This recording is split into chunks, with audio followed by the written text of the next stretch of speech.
Hi, and welcome. You're listening to the X22 Report. My name is Dave, and this is episode 1798, and today's date is February 22nd, 2019, and the title of the episode is Trump was brought in to drain the swamp and the economic swamp. Now, before I get started, I wanted to talk about gold and silver and how they are on the rise again. This month, Trade Genius premieres the new Gold and Silver Volume 1 online video course that teaches you how to make money in the market. In the past 30 days, Trade Genius has netted its traders nearly 18% on their money from two gold and silver trades. On the crypto side, NXS and Waves have netted crypto traders just about 20% in total gains. Right now, through February, you can save over 50% off their bundled specials. Or use promo code Valentines for 40% off all non-bundled items. Check out TradeGeniusAcademy.com. Tell them X22 sent you.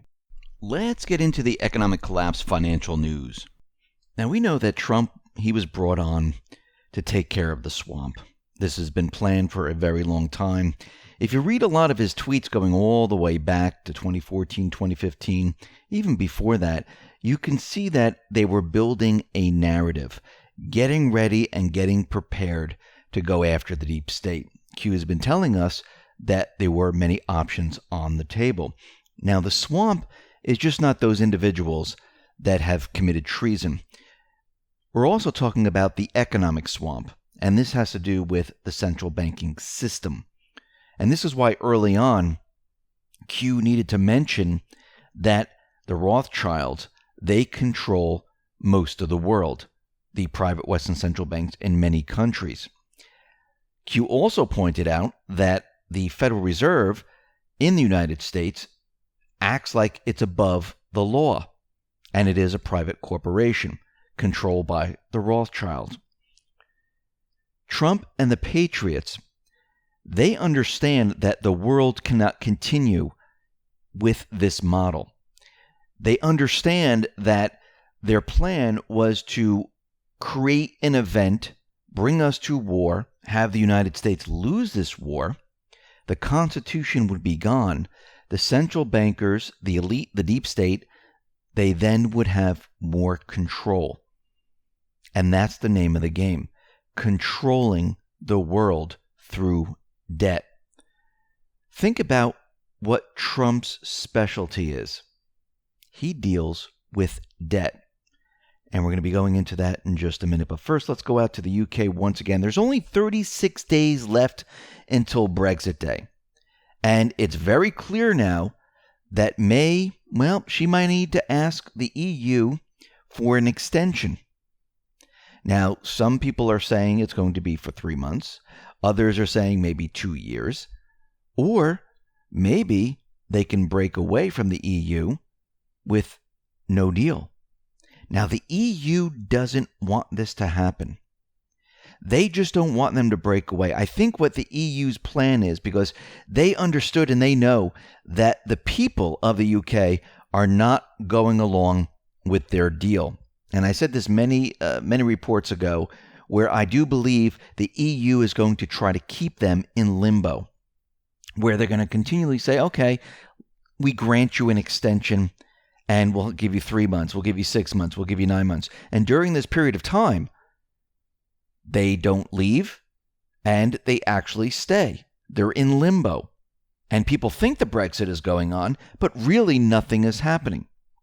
Now remember, the central bankers, they've been using fear-mongering to scare everyone into their deal.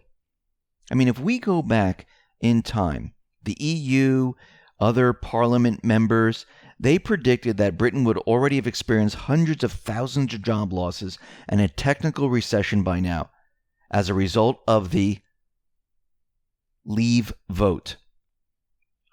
But it didn't happen. Why not? Because the UK, they're not in trouble. It's actually the EU. The EU is in the doldrums, with Germany economy stagnant, France in a state of low-level civil insurrection, and Italy in a recession. And if you look at Greece, Spain, and so forth, the youth unemployment is really high. The UK right now, they have a record budget surplus. The EU, they're in trouble. They're facing a black hole in its budget if the United Kingdom leaves without a deal. This is why they're scaring everyone, because their system falls apart. They're the ones who are in trouble. And if you notice, everything that they predicted did not happen. But I do believe these central bankers, these elite, they will try to keep this Brexit in a limbo type of state. And I believe the people need to push the parliamentary members and everyone else to say, listen, let's just break away and let's see what happens. Because you're going to see the EU start to have problems. The UK will be fine. We see Christine Legarde. She's laying out the problems that we're encountering right now. And she said some very interesting things. Now, we've always been talking about debt. We know debt is a major, major problem. A lot of people don't think it is, but it really is. Legarde said there's 3 categories of risk. Number 1, the tensions between the U.S. and China about, the tariffs and the trade. But she ended up saying, well, that's really a minimal type of impact. Yeah, that is not really an impact. That's not the problem. So the impact is not the tariffs, the trade deals that Trump is working out right now. They tried to make it seem like this was going to be a big problem. But that's not the problem the global economy is having. She said the second cloud on the horizon, the second risk, is the financial risk, where we are currently in a position where many countries, many corporations, many households are heavily indebted. In many countries in non-domestic currencies, and where we know that the financing costs will probably go up and the dollar is strong, the debt problem is real. This is the main problem. The more debt there is, the harder it is for countries, the harder it is for people, the harder it is for businesses. They can't operate with such a huge debt load. Countries cannot operate with a huge debt load. Think about your family.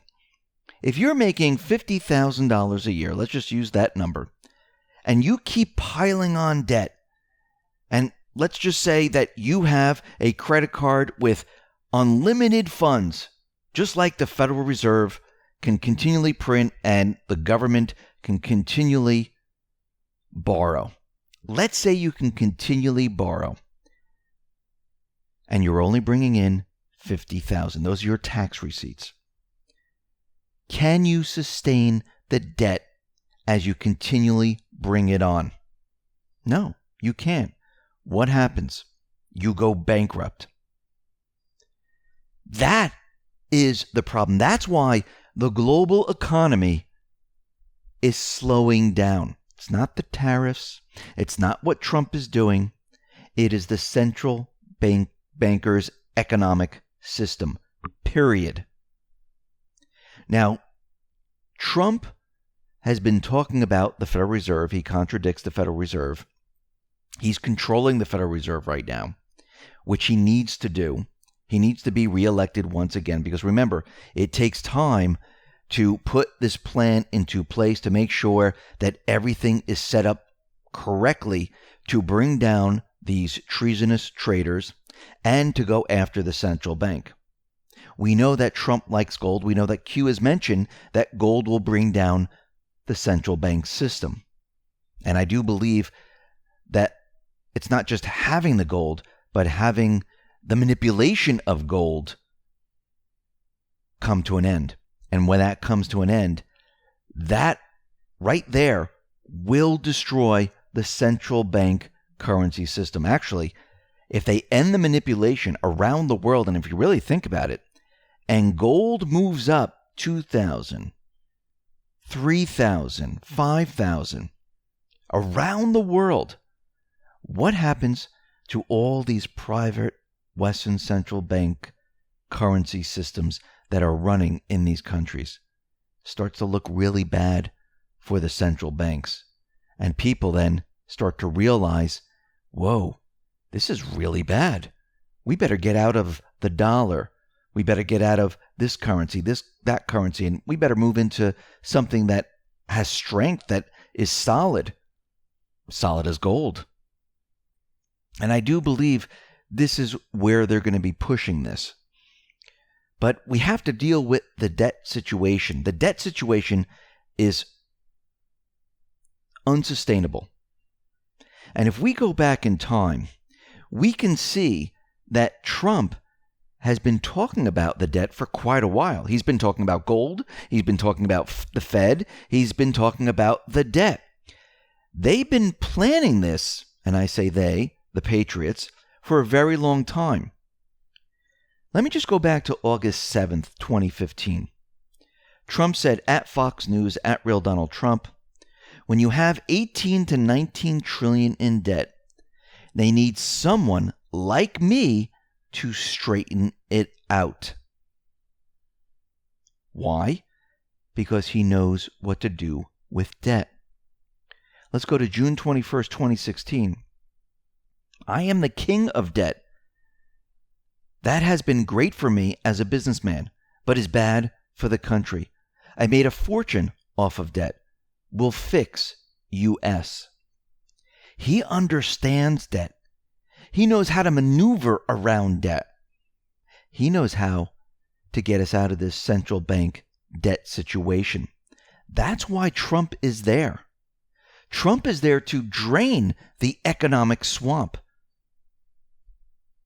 But again, there are certain things that have to come first before he can get to that area. And we can see already with the Mueller report that's going to be coming out very soon, with the investigation that is ending, everything is going to start to kick into high gear. And we're going to see a lot of things that we've never seen before, especially with the economy.